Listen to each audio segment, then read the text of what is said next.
Hello my dear friends, welcome to my channel. आज मैं आपके लेकर आई हूँ क्लास 12 का एक मोस्ट इम्पॉर्टेंट जीवन परिचय। ये जो जीवन परिचय है ये है पंडित दीनदयाल उपाध्याय जी का। पंडित दीनदयाल उपाध्याय जी का जीवन परिचय बहुत ही इजी है, तो आप लोगों को बहुत आराम से लर्न हो जाएगा। तो चलिए हम लोग स्टार्ट करते हैं। सबसे पहले हम लोग देख लेते हैं पंडित दीनदयाल उपाध्याय का जन्म। तो दीनदयाल उपाध्याय का जन्म 25 सितंबर 1916 को राजस्थान के धनकिया में एक मध्यम वर्गीय प्रतिष्ठित हिंदू परिवार में हुआ था।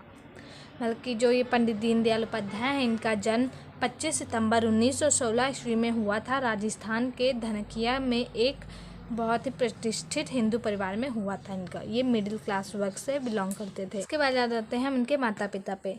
इनके पिता का नाम श्री भगवती प्रसाद उपाध्याय था तथा माँ का नाम राम प्यारी था। इनके पिता का क्या नाम था? भगवती प्रसाद उपाध्याय, और इनकी माँ का नाम था राम प्यारी। इनके छोटे भाई का नाम शिव दयाल उपाध्याय था। दुर्भाग्यवश जब उनकी उम्र 2.5 वर्ष की थी तो उनके पिता का असामयिक निधन हो गया था। मतलब कि जब ये 2.5 वर्ष के थे तभी उनके पिता का निधन हो गया था। और जब इनके पिता का निधन हो गया था तो जो इनकी माँ थी ये अपने नाना के साथ रहने लगे थे जाकर। और थोड़े ही दिनों बाद इनकी माँ का भी निधन हो गया था। और जब ये 10 वर्ष के थे तब इनके नाना जी का भी निधन हो गया था। तो इसी प्रकार इन्होंने बहुत सारी कठिनाइयों का सामना किया अपने जीवन काल में। तो चलिए आगे बढ़ते हैं इनकी शिक्षा की ओर। जो इनकी शिक्षा है वो कहाँ हुई थी, चलिए देख लेते हैं। इन्होंने सीकर से हाई स्कूल की परीक्षा पास की।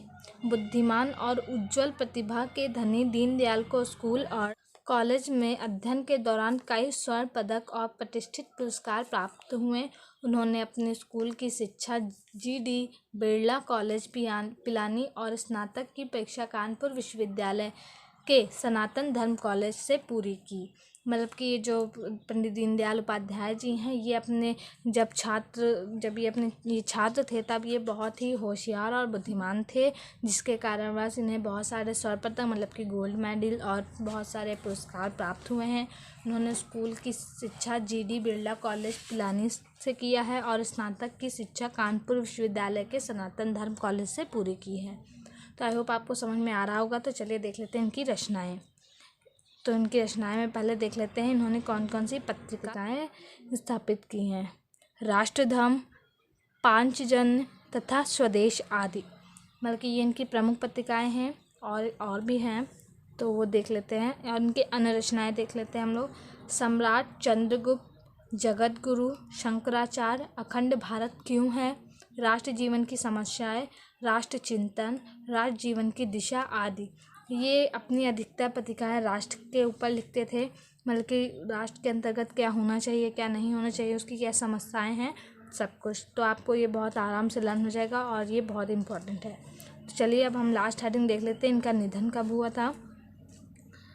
11 फरवरी 1968 ईस्वी की सुबह मुगल सराय रेलवे स्टेशन पर दीनदयाल का निष्प्राण शरीर पाया गया। फिर इनका निधन 11 फरवरी 1968 में हो गया था। तो आई होप आपको ये जीवन परिचय समझ में आ गया होगा। अगर जो आपको मेरी ये वीडियो अच्छी लगी हो तो प्लीज़ इसे लाइक कर दीजिए। Thank you.